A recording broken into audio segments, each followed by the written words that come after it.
You don't need to be an expert to be respected. You just need to be willing to learn. I was about 16 years old and working at a local ice cream shop when this happened. I had been working there for a few months, and I was good at my job, but I knew very little about ice cream. I knew the difference between a sundae and a frappe, but I didn't know anything more than that. I was, however, a fast learner, and if a customer asked me a question I didn't know the answer to, I would try to find out the answer as fast as I could, so I could help them. One day, this woman comes up to my counter who I hadn't seen before. She looked to be in her mid-40s.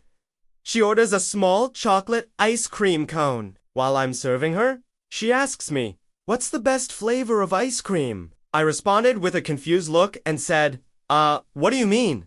What's the best flavor? She explained that she was trying to find the best flavor of ice cream in the whole city, and that she had come to the conclusion that this shop must have the best ice cream in order to stay in business. So she figured that I must know the best flavor because I worked here. I told her that I wasn't really sure, that it all depended on your personal taste. She then asked me what I thought was the best flavor. I told her that I liked bubblegum and that I thought bubblegum was the best flavor. She thanks me and says that I've been very helpful and goes on her way. About 15 minutes later, she comes back up to the counter with her ice cream cone. I recognize her right away.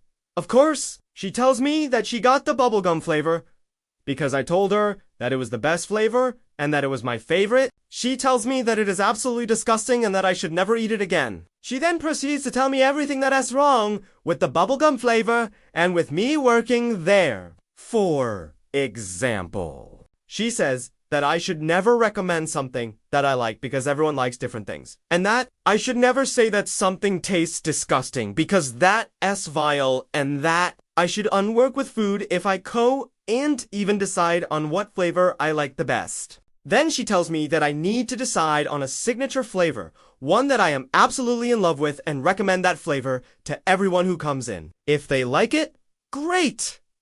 If not, then they know that I am passionate about this flavor and that I am not just some kid who doesn't care about his job. I listened to everything she had to say, and I didn't respond until she was done. Once she was done, I apologized for my behavior, and I thanked her for letting me know how I could improve. She smiled at me and said that I was very welcome. She paid for her ice cream and she left.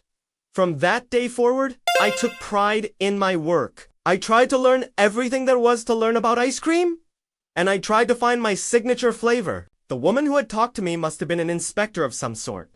Someone who made sure that all the employees gave the customers the best service possible. And although she was very hard on me, I knew that she only wanted the best for me and for the shop. Years went by, and I learned a lot about ice cream and myself. And although I never found my signature flavor, I became somewhat of an expert in my field. And all because of a stranger who believed in me.